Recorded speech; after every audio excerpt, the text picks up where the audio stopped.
Okay, welcome to the deep dive. Today, we're plunging into a story that you might have even stumbled across yourself online. Yeah, that AI video. Exactly. Imagine seeing this video, looked totally authentic, of Burkina Faso's leader, Ibrahim Traoré, giving this big UN speech. Right. Sounding convincing, maybe even inspiring. Except it was completely AI generated. Fake. It's not just a fascinating example of modern misinformation, is it? It's a stark warning, really. Definitely. And you're right, this deep dive isn't just about spotting fakes.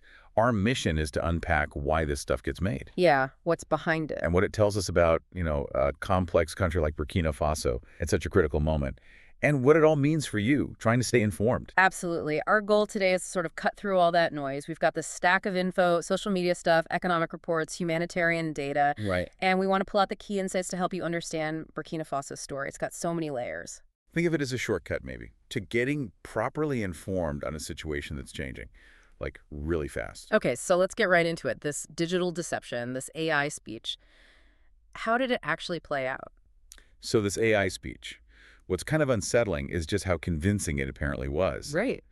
There was this Reddit user, someone who actually studies design, knows about AI. Okay, so someone who should know better, maybe. Well, you'd think, but they Yeah. admitted they were like 2 minutes into the video before they tweaked something was wrong. 2 minutes, that's ages online. Exactly. They said they felt fooled for way too long, which is worrying. So, what were the signs, the little tells that finally gave it away? What should we be looking for? Good question. The signs, well, once you know them, they're pretty clear. Um, the video would loop subtly, Oh, okay. and there was this lack of natural movement, especially the eyes. Human eyes, they flicker, dart around. AI often misses that. Right, that micro movement. Yeah. And the cadence was just too monotone, Uh-huh. bit robotic. And the language. That was a big one. Perfect American English, which is really different from Traoré's usual Burkinabe accent. Okay, that's a dead giveaway then. And maybe the clincher, Yeah.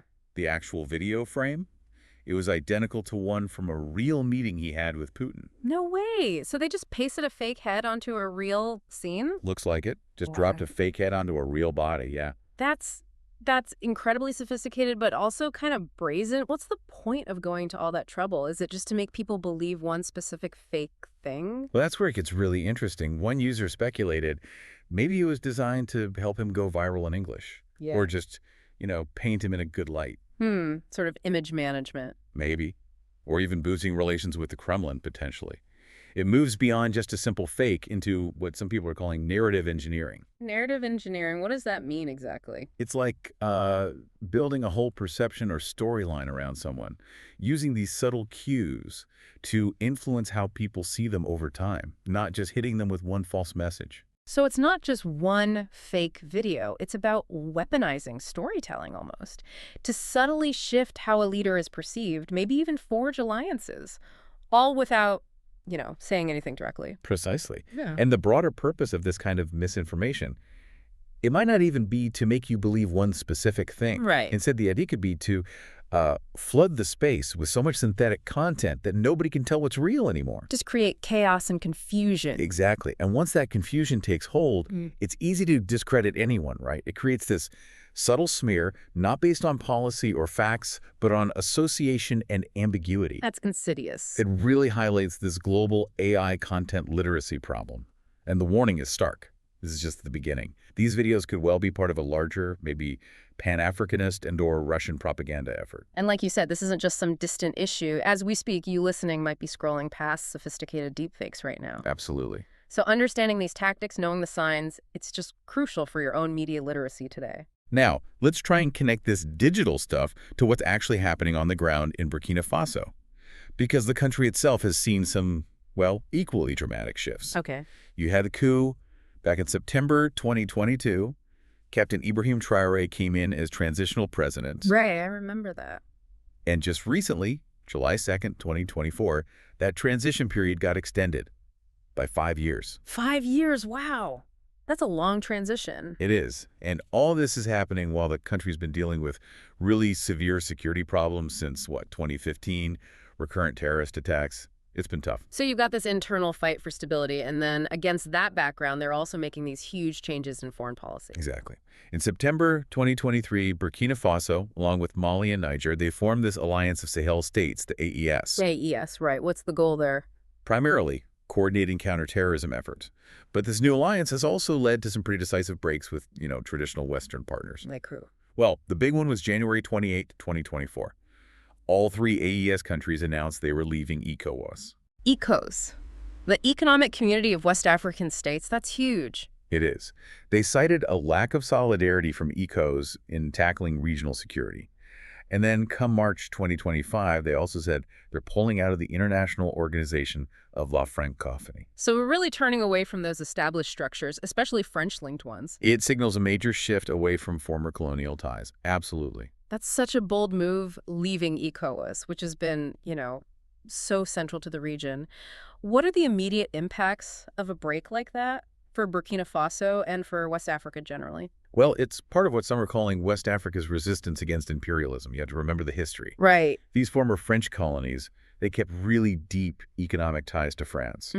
Currency linked to the francs, reserves held in France, French oversight on fiscal policy. French companies controlling resources, too. Yeah, and French troops often remaining present. Yeah, it's a long shadow, that influence. That historical context is just so vital. It makes you think of figures like Thomas Sankara. Absolutely. The revolutionary leader in Burkina Faso back in the 80s. He wanted French troops out, pushed for self-sufficiency, and then was assassinated in a coup many presume was French-backed. Exactly.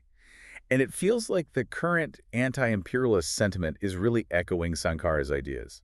So this current wave, led by military figures, they might have overthrown elected governments, but they seem to have popular backing for kicking out French troops. That's a complex part. They do seem to have support for that specific demand. It raises this really difficult question, doesn't it? Which is? Well, when electoral democracy in that specific context maybe hasn't addressed these core popular demands, like getting rid of foreign troops, can a military leader with popular support fill that gap, even if it means, sacrificing some democratic norms? It's a really tricky trade-off. So, okay, if they're pushing away from France and the West, who are they moving towards? I keep hearing Russia mentioned. Well, the sources definitely point that way. Mali, for instance, is now relying on Russia's Wagner group to fight militants. And Wagner is basically part of the Russian state now, right? The source suggests they're more or less assimilated into the Russian state, yeah. So why is Russia suddenly so interested in Burkina Faso's gold sector? Good question. It looks like part of a bigger strategic game, competing with France, competing with the West, for influence in resource-rich West Africa. Which sets the stage perfectly for Burkina Faso's own big economic moves, particularly around gold. Exactly. This reorientation isn't just political, it's deeply economic. And you said when you talk Burkina Faso's economy, you have to talk gold. Yeah, 75% of export earnings you mentioned, that's massive. It is. They're the fourth largest producer in West Africa, 55 tons a year. But the government clearly felt the old arrangements just weren't benefiting the Burkinabe people enough. So what did they do? They launched this really bold nationalization strategy, set up a state mining company, Sopamiba. Sopopib, okay. And its job is basically to acquire foreign-owned mines. The Prime Minister, Jean-Emmanuel Ouedraogo, he put it bluntly, Sopamib has already recovered 2 industrial mines from foreign control, and this process will continue. 2 major mines already. Which ones? Bungu and Wagnyang. They used to be run by Endeavour Mining, a Canadian company. Together, they produced almost 20% of the country's industrial gold last year in 2023. Wow. Okay, so they're not messing around. They're actively taking control. Definitely. And beyond just buying mines, they've overhauled the mining laws, too. How so? Things like mandatory quotas for hiring Burkinabe nationals, rules favoring local suppliers, higher royalty rates for the government, and more rights for the state to participate in projects. So a whole raft of changes. Yeah. The mining minister, Adama Sorgo, called it nothing less than a revolution in how we manage our natural resources. He added, "For too long, our mineral wealth has enriched others while our people remain impoverished." Strong words. Very strong. So the goal is clear. Get more revenue to fund security, fund development. Especially since foreign investment dropped after the coup. Precisely. Foreign direct investment fell about 30% after 2022. President Traoré himself said, "Gold is our patrimony, and its benefits must first serve Burkina Faso before enriching foreign shareholders." It's about reclaiming control. And to really drive that home, they did something pretty historic recently, didn't they? Creating a national gold reserve. Yeah, that was back in February 2025, their first ever national gold reserve.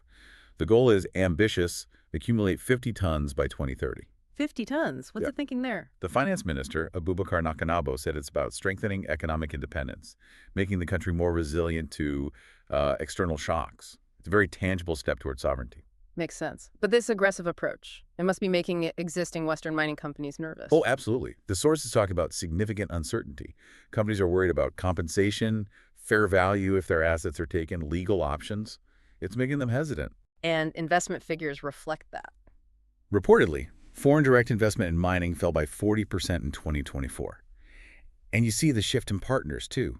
Like in March 2025, they gave a mining license to Nordgold.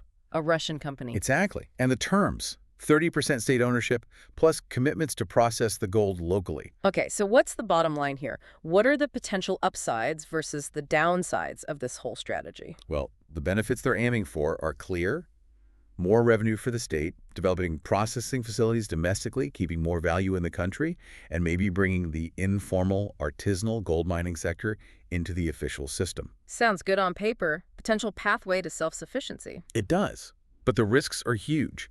Can the state company run these complex mines efficiently? Will they have the capital needed for upkeep and expansion? Right. And will this scare off all future investment? That's the big fear. The perceived risk of expropriation could deter investors, which would be devastating for an economy where mining is, 15% of GDP? How does this compare to what other countries have done? Well, it seems more aggressive than, say, Mali's approach, which focuses on state ownership stakes, or Ghana's more balanced model. Some people are drawing parallels with Zimbabwe's controversial nationalization history. Not necessarily a comparison they'd welcome. Probably not. The government says it wants to emulate Botswana's success with diamonds, which is, a very high bar to reach. It really is. It feels like a live experiment in economic sovereignty, a huge gamble. Looking at the potential gains versus those very real risks. Yeah. What really jumps out at you about the path they're taking? Well, as we've seen, Burkina Faso's juggling these massive shifts, geopolitics, economic policy. But behind all those high-level decisions, there's this devastating human story playing out. That's such an important point. The very instability that's driving some of these changes has come at a profound, really tragic cost for ordinary people. Yeah, the security situation you mentioned, the numbers are just awful. Over 8,000 people reportedly killed in 2023 alone. That's double the year before. It is. The human toll is staggering. And the displacement, just massive. How many people are we talking about? As of March 2023, it was 2.01 million people internally displaced, IDPs, and over half of them, 58.5%, are children. 2 million people forced from their homes inside the country. And that's not all. The number of refugees fleeing to neighboring countries nearly tripled, up to around 200,000. And this crisis, it must just cripple basic services. Absolutely. Take education. Over 5,300 schools, primary and secondary, were closed as of March 2024. That's more than 20% of all schools. 20%. How many kids does that affect? Over 818,000 students had their education disrupted. And it hits girls disproportionately hard, leading to, tragically, higher rates of child marriage. Which is awful. And healthcare. Similar story. 424 health facilities, again, over 20% of the total, were impacted as of December 2024. That cuts off access to care for about 4 million people. 4 million people. And then there's food. Farming is severely disrupted, leading to really high malnutrition rates. They expected around 480,000 kids under 5 and over 130,000 pregnant or breastfeeding women to face acute malnutrition.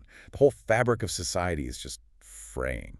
And children are bearing the brunt in other horrific ways, too. Yeah, the reports mention increasing grave violations against children. Killing, maiming, abduction, recruitment by armed groups, attacks on schools and hospitals, sexual violence, particularly against teenage girls. It's a horrifying list. And amidst all this need, how's the international aid response? That's another grim part of the picture. In 2024, 6.3 million people needed aid. That was up from 4.6 million the year before. But the funding? Not enough. Severely short. Only 16.2% of the official humanitarian response plan was actually funded in 2024. 16%. So it's a crisis happening largely in the shadows, underfunded? Pretty much. Although, it's worth noting the World Bank still has an active portfolio there. Oh, really? What are they doing? They've got about 28 projects, commitments worth $3.71 billion, focusing on things like education, environment, development in cities and rural areas, health, transport, agriculture. Are they seeing any results? They report some positives, yeah.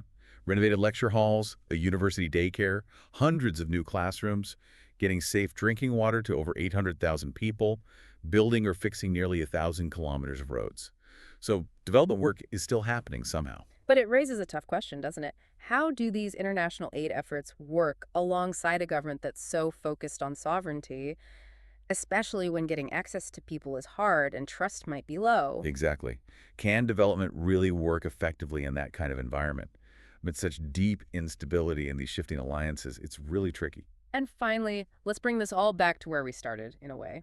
Back to information, to truth, freedom of expression in Burkina Faso. Right. On paper, the country has laws that guarantee freedom of expression. But the reality? The reality is their application is really limited by increasingly repressive measures. Well, in 2023, they restructured the main media regulator, the Conseil Supérieur de la Communication, the CSC, And that strengthens state control. significantly.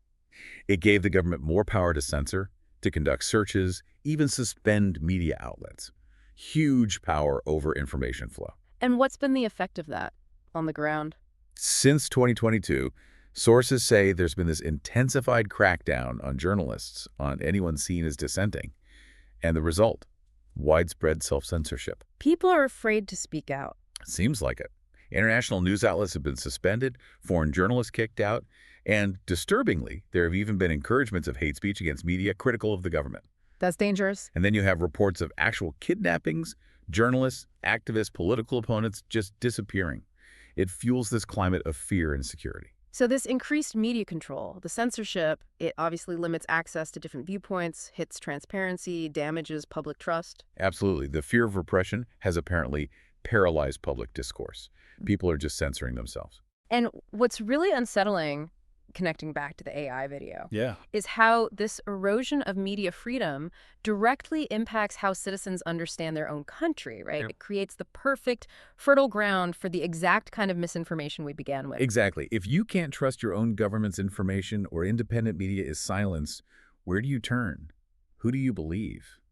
It's a vicious cycle. So as you can hear, we've covered a lot of ground today. It's a really complex picture. We've gone from AI deepfakes and shifting Okay. global alliances To this ambitious, risky resource nationalism with gold. and layered over all of it, this absolutely heartbreaking humanitarian crisis and the crackdown on free expression. It's a lot to take in. Yeah.